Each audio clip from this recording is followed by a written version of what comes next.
नमस्कार दोस्तों, मैं हूं ममता तिवारी और आप सभी का स्वागत करती हूं मेरे चैनल ममताज वे में।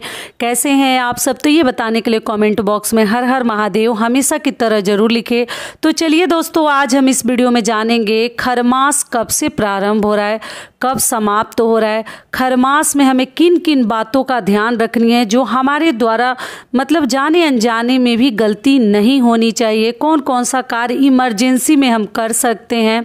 साथ में होलाष्टक भी लग रहा है, तो होलाष्टक में विशेष तौर से हमें किन किन बातों का ध्यान रखनी है जो हमारे द्वारा बिल्कुल गलती नहीं होनी चाहिए। इसी प्रकार के बहुत सारी महत्वपूर्ण बातें आज हम इस वीडियो में जानेंगे।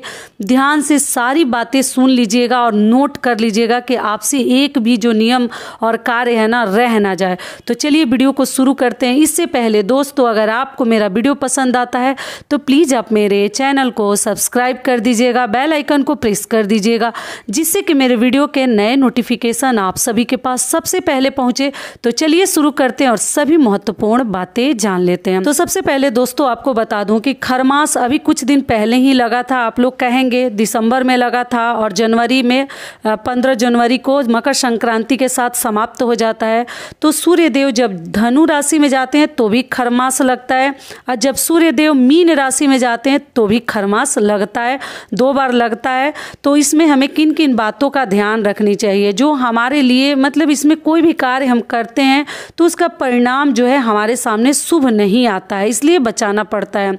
तो क्या होता है कि विवाह शादी क्यों रुक जाते हैं कि सूर्य देव के तेज से ना जो गुरु हैं हमारे, उनके बल कम हो जाते हैं, गुरु बृहस्पति देव का बल कम हो जाता है। इस वजह से सारे कार्य हमारे घर के रुक जाते हैं, मांगलिक और शुभ कार्य। तो आपको समझनी पड़ेगी कि खरमास में हमें किन किन बातों का ध्यान रखनी है। तो सबसे पहले जान लेते हैं कि देखिए खरमास जो है 14 मार्च से शुरू हो रहा है, दिन गुरुवार से, और 13 अप्रैल तक रहेगा। आप लोग नोट करके रख लीजिएगा। और उसी बीच में होलाष्टक भी लग रहा है, जो होली से मतलब 8 दिन पहले से लगता है। होली के 17 मार्च से होलाष्टक लग रहा है और 25 मार्च तक रहेगा। तो इसमें भी हमें कई ऐसे विशेष बातें हैं जो हमें ध्यान रखनी है, एकदम गलती मत कीजिएगा। तो आपको बता दूं कि देखिए 14 मार्च से लग रहा है तो उस दिन है गुरुवार। तो आज एक आपके मतलब हाथ में समय है, आज 12 तारीख को, 12 मार्च को, और कल 13 मार्च को भी आपको समय मिल रहा है। तो कोई भी ऐसा मतलब कार्य है, विशेष कार्य जो आपको करना ही करना है, तो खरमास शुरू होने से पहले वो कार्य कर लीजिएगा जो आपके लिए बहुत अधिक महत्वपूर्ण है। और खरमास में नहीं कर सकते तो आप लोग जो है कल का दिन, बुधवार का दिन है, कल तक ही वो कार्य आप लोग कर सकते हैं। 14 तारीख से नहीं कर सकते हैं, 14 मार्च से। बातों को समझिएगा दोस्तों। देखिए वीडियो थोड़ा सा बड़ा होगा लेकिन आपके लिए बहुत अधिक महत्वपूर्ण होगा, ध्यान से बातों को समझिएगा।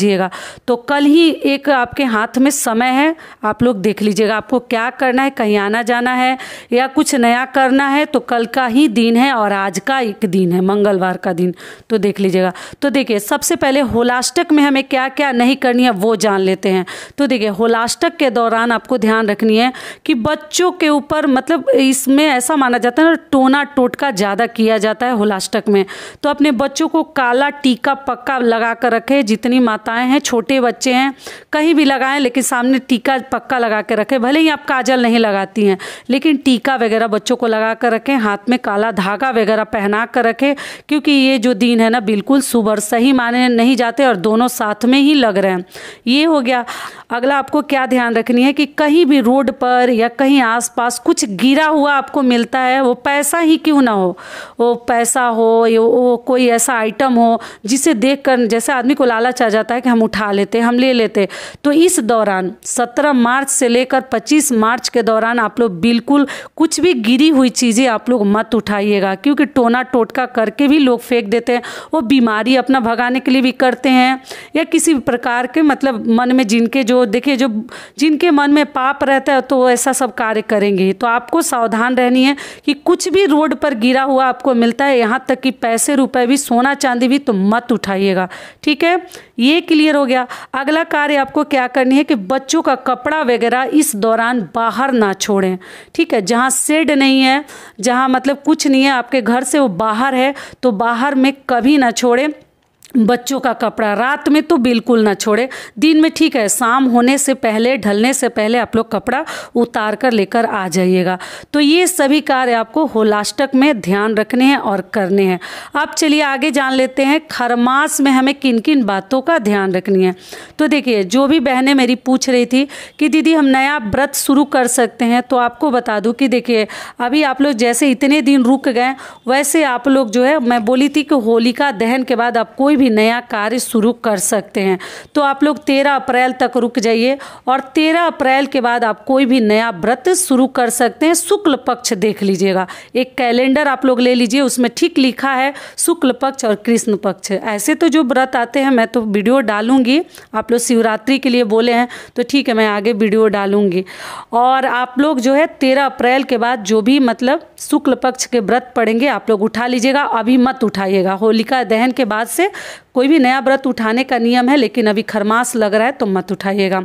दूसरा कार्य क्या है कि आप लोग राशन और पूजा की सामग्री वगैरह खरमास में खरीद सकते हैं। बातों को समझते चलिएगा, ठीक है। और इससे पहले दोस्तों, अगर आपको मेरा वीडियो पसंद आता है तो प्लीज़ मेरे चैनल को सब्सक्राइब कर दीजिएगा और वीडियो को लाइक कर दीजिएगा, क्योंकि आपके एक लाइक से हमें बहुत अधिक हिम्मत और प्रेरणा मिलती है, तो ज़रूर कीजिएगा, ठीक है। तो राशन आप लोग खरीद सकते हैं, जो ज़रूरत वाली चीज़ें वो आप लोग खरीद सकते हैं। और आप लोग जो है, एक चीज़ और बता दी, और आप लोग जो है पूजा पाठ की सामग्री खरीद सकते हैं।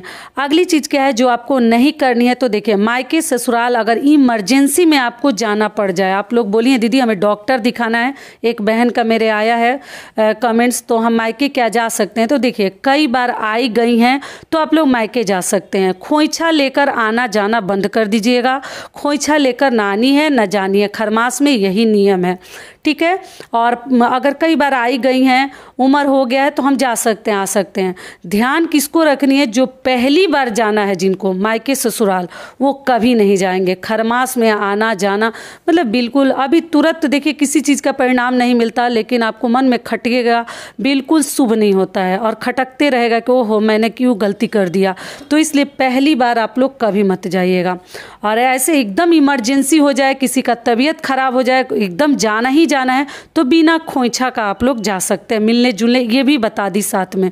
अगला नियम क्या है कि अगर घर बदलना है तो कल के दिन ही ले जाकर उस घर में कुछ न कुछ रख के आ जाइए। अगर रेंट पे घर बदलना है तो जैसे राशन हो गया, एक भगवान की प्रतिमा हो गई, कुछ अपना वस्त्र वगैरह हो गया, आप लोग ले जाकर नए घर में रख कर कल के दिन आ जाइए या आज के दिन में। लेकिन आज तो मंगलवार है, आप लोग देख लीजिएगा, कल के दिन ही रख कर आ जाएं, क्योंकि 14 के पहले आप लोग चाहें तो जा भी सकते हैं, अगर नहीं जा पाते हैं तो कुछ न कुछ रख कर आ जाइए, जिससे ना आपके ऊपर खरमास का कोई दोष नहीं लगेगा। ये भी क्लियर हो गया। लेकिन खरमास में घर ना बदले, क्या होगा ना कि जाकर वहाँ पर आप सुख चैन से नहीं खा पाइएगा, न रह पाइएगा, तबीयत खराब होते रहेगा, कुछ ना कुछ परेशानी सामने आकर खड़ी होते ही रहेगी। इसलिए ध्यान रखिएगा कि पहले चले जाएं, 14 से पहले चले जाएं, या आप जो है खरमास के बाद जाएं, या खरमास में इमरजेंसी जाना पड़ जाए तो पहले ही कुछ सामान रखकर वहां आ जाइए, तब आप लोग जा सकते हैं। क्लियर हो गया। ये चीज़ क्या आपको ध्यान रखनी है, सूर्य देव की पूजा खरमास में बहुत ही मन से और श्रद्धा से कीजिएगा। जो भी आपके पास है आप लोग मतलब अपने इच्छा अनुसार, जैसे आप जो है रोली हो गया, पुष्प हो गया, अक्षत हो गया, ये सभी चीज़ों के साथ सूर्य देव की पूजा हमें जरूर करनी है। खरमास में सूर्य देव की पूजा करना बहुत अधिक शुभ और सही माना गया। ये क्लियर हो गया। अगली चीज़ क्या है, सोना चांदी। तो देखिए, जिनके यहाँ विवाह शादी रहता है ना, वो पहले से ही अपना मार्केटिंग वगैरह शुरू कर देते हैं, शॉपिंग वगैरह, तो खरीदनी तो नहीं चाहिए। क्लियर आपको बता दे रही हूँ, अगर चल जाए तो चलाइए, खरमास के बाद ही खरीदिए। बुकिंग वगैरह आप लोग कर सकते हैं, पैसा वगैरह दे सकते हैं, बुक कर सकते हैं, कोई भी चीज़ ऑनलाइन हो या कुछ भी, लेकिन आपको लेनी नहीं है, डिलीवरी मत करवाइएगा।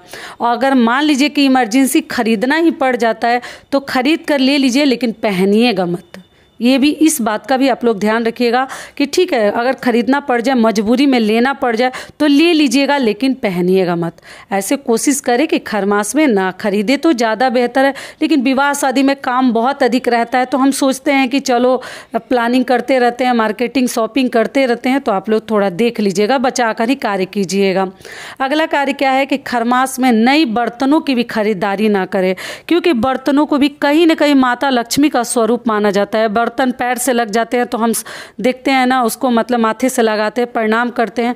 तो बर्तन अगर कुछ नया आपको निकालनी है तो कल के दिन निकाल लीजिए, या खरीदनी है तो खरीद लीजिए, लेकिन खरमास के दौरान आप खरीद भी लिए हैं तो नया मत निकालिएगा यूज के लिए, इस्तेमाल के लिए, ठीक है, क्योंकि खरमास में बर्तन भी नया इस्तेमाल नहीं किया जाता है। और अगली चीज़ क्या है दोस्तों, आपको ध्यान रखनी है कि इस 1 महीने के दौरान, खरमास के दौरान आपको नई झाड़ू भी नहीं खरीदनी है और ना आपको नया चूल्हा लेनी है। अगर खरीदे हैं पहले से तो कल के दिन आप लोग इस्तेमाल के लिए निकाल लीजिए, वरना आपको 1 महीने तक ये 2 नई चीज़ें आपको नहीं निकालनी है। कि चूल्हा और झाड़ू हमारे घर के लिए सुख, समृद्धि, सौभाग्य का बहुत बड़ा प्रतीक माना जाता है। तो इस 1 महीने में आपको नई झाड़ू बिल्कुल आप लोग मत खरीदिएगा, ध्यान रखिएगा, ना नया चूल्हा अपने घर में लेकर आइएगा 13 अप्रैल से पहले। कल का ही दिन आपके हाथ में है, आप लोग कल के दिन ला सकते हैं, या नया रखे हैं तो इस्तेमाल के लिए निकाल सकते हैं, इस बात का ध्यान रखिएगा। और नई साड़ी वगैरह अपने लिए ना खरीदें, इस बात का ध्यान रखें। खरीद सकते हैं लेकिन इस्तेमाल ना करें।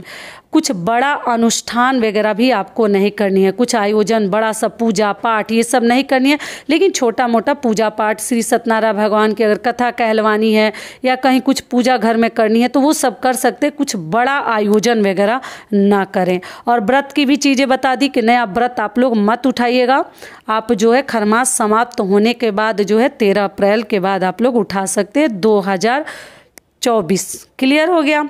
अगली चीज़ है श्रृंगार की चीज़ें। तो देखिए श्रृंगार की चीज़ें कल के दिन जिनको बहुत ज़रूरी है, कुछ भी मतलब श्रृंगार से संबंधित कोई भी चीज़, सिंदूर, बिंदी, महावर, लिपस्टिक, जो भी निकालना है कल तक निकाल लीजिए।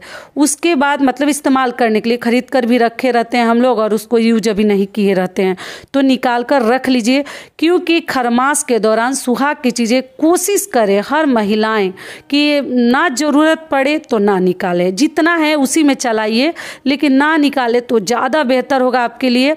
अगर निकालना है कुछ, कोई चीज़ मतलब जैसे बढ़ गया है, समाप्त हो गया, तो आप कल तक खरीद लीजिए, नहीं तो अब 13 अप्रैल के बाद ही कुछ भी नया निकाल सकती हैं। खरीदने की रह गई बात तो ठीक है, आप खरीद कर रख सकती हैं, यूज मत कीजिएगा, बार बार बता दी हूँ, इस्तेमाल नहीं करनी है, यूज नहीं करनी है। बातों को एकदम ध्यान से बारीकी से समझिएगा। ये क्लियर हो गया। सुहाग की चीज़ों के लिए भी बता दी। अब रह गई, देखिए कोई डेट जैसे आप लोगों का फिक्स हो गया है, मान लीजिए कोई फॉर्म वगैरह फिलअप करना है, या कहीं मान लीजिए किसी का एडमिशन वगैरह करवाना है, और डेट जो है ना, किसी भी चीज़ का डेट जो है एक निर्धारित रहता है कि ये लास्ट डेट है, इस तारीख से लेकर इस तारीख तक हमें ये कार्य कर लेनी है। तो ऐसा सब अगर किसी काम को लेकर मान लीजिए कि आपका डेट जो है फिक्स है, तो वो कार्य आप लोग कर सकते हैं। भगवान से क्षमा प्रार्थना कीजिए, क्योंकि डेट निकल जाएगा तो फिर 1 साल तक कौन बैठेगा, फिर आपका जीवन का सवाल है। तो अगर मान लीजिए नौकरी के लिए है या कुछ और भी चीज़ें, डेट जिसका फिक्स है आपको करना ही करना है, तो ऐसी स्थिति में वो कार्य आप लोग भगवान से माफ़ी मांगकर सिर पटक कर वो कार्य एकदम खुशी मन से आप लोग कीजिएगा, भगवान पर छोड़ दीजिएगा कि हे भगवान जो भी परिणाम होगा आप देख लीजिएगा, ठीक है। तो ऐसे सब स्थिति में आप लोग ये कार्य जो है कर सकते हैं, ये भी समझा दी। लेकिन रह गई घर बदलने के बाद विवाह, शादी, मुंडन संस्कार, जनेऊ संस्कार, गृह प्रवेश, ऐसे सब कार्य, कुंडली मिलाना, लड़की देखने जाना, लड़का देखने जाना, ऐसे सब कार्य अगर आप ना करें तो आपके भविष्य के लिए बहुत ही अच्छा होगा, ठीक है। ये ऐसे में मतलब खरमास के दौरान ये सब कार्य हमें नहीं करनी चाहिए। तो आशा करती हूँ कि सारी बातें अभी आप लोगों को मैं समझा दी, होलाष्टक का भी नियम विधि बता दी, तो सारी बातें आशा करती हूँ अभी आप लोगों के समझ में आ गई होगी। तो ये वीडियो मेरा यहीं तक का था, फिर मिलती हूँ एक नए वीडियो में, तब तक के लिए नमस्कार। स्वस्थ रहिए, सुरक्षित रहिए और जहाँ कहीं भी रहिए खूब खुश रहिए। धन्यवाद।